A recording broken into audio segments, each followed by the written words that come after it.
Hey everyone, my name is Miss Brand. I work at Doyon School, and I am reading Chapter 44 from Wishtree by Catherine Applegate. Chapter 44. Early that evening, Francesca stopped by the blue and green houses, my houses. One with a black door, one with a brown door.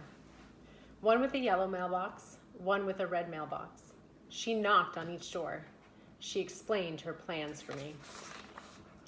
Both sets of parents said they understood. They would be sorry to see me go. But it would be a relief to see an end to wishing day, wouldn't it? And my absence would mean more sunlight in their living rooms and fewer acorns underfoot. Okay, at least let me make a deposit on the parents, Bongo grumbled. More sunlight? The nerve! How about less oxygen, people, and less beauty? Thank you for defending me, Bongo, I said, but no depositing. Samar and Stephen were not so understanding. They ran after Francesca as she crossed the lawn. Samar pulled on her sweater. You have to listen to us, Samar said. You can't cut down the tree. I can't? Francesca inquired. And why is that, dear? Because, Stephen said, panting, it's alive. I'm quite aware of that, Francesca said. It's a common trait of trees. She paused, peering down at the ribbon around Samar's neck. Why, I know that key, she said. I recognize the ribbon. A crow gave it to me. No kidding. Smart birds, those crows. Samar slipped the ribbon over her head and handed the key to Francesca. Oh, I don't want that old thing, she said, giving it back. You can keep it. It just made me remember. It's not important. It opens a diary. My great-great-grandmother, Maeve, kept a journal after she moved here. So that's what it's for, Samar said. Where is it, Stephen? The journal. Attic, maybe? Or no, it's probably in the shed behind Samar's house. Got a lot of old family stuff stashed away in there. She gave a wry smile. Unless it all floated away.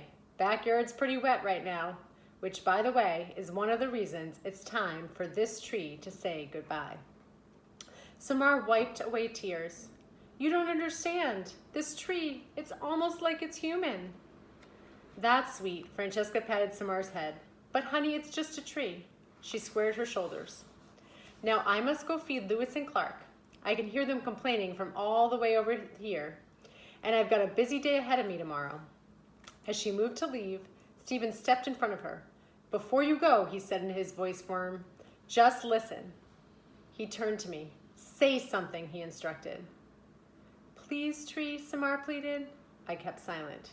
What more was there to say? Francesca looked from Stephen to Samar and back again. Children, she said, perhaps those video games you like to play have addled your brains.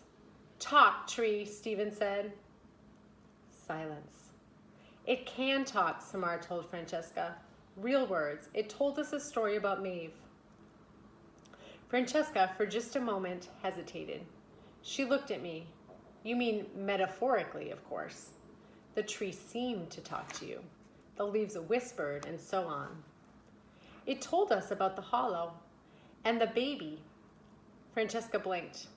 The baby? Yes, Samar said. The abandoned baby. Again, Francesca paused. Of course, I've told the family story before. You probably heard it from a neighbor. Stephen shook his head. We heard it from the tree. Oh my, said Francesca. She waved a hand in front of her face. You're wearing me out, you two. I'm so very glad my parenting days are behind me. Listen here, you get a good night's sleep, understand? Or maybe some counseling. As quickly as she could, Francesca made her way across the lawn. Her shoes caked with mud. Francesca, Stephen called.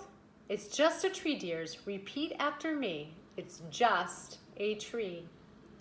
I was wondering if we could look for that diary. She glanced over her shoulder. Maeve's journal? Be my guest if it's not underwater by now. She held up her palms. Just no more craziness, you hear? When Francesca was back in her house, Stephen and Samar looked at me accusingly. Why didn't you talk? Samar demanded. Because it was foolish. Because I wasn't supposed to. Because. Looking defeated, Stephen and Samar trudged away. They hadn't gone far when Samar paused and turned to Stephen. Something happened today, she said. People at school were being weird, talking about me, whispering, passing notes even. She narrowed her eyes. You didn't tell anyone, did you, about what happened last night? Of course not. Then I wonder what was going on. You're probably imagining things. I don't think so. I mean, I'm used to people talking about me, being mean, but this was different. Things aren't always what they seem, Stephen smiled sympathetically. Come on, let's go check out that shed. I watched the two of them head towards Samar's backyard. They were talking, laughing, becoming friends perhaps. Maybe I hadn't been so foolish after all.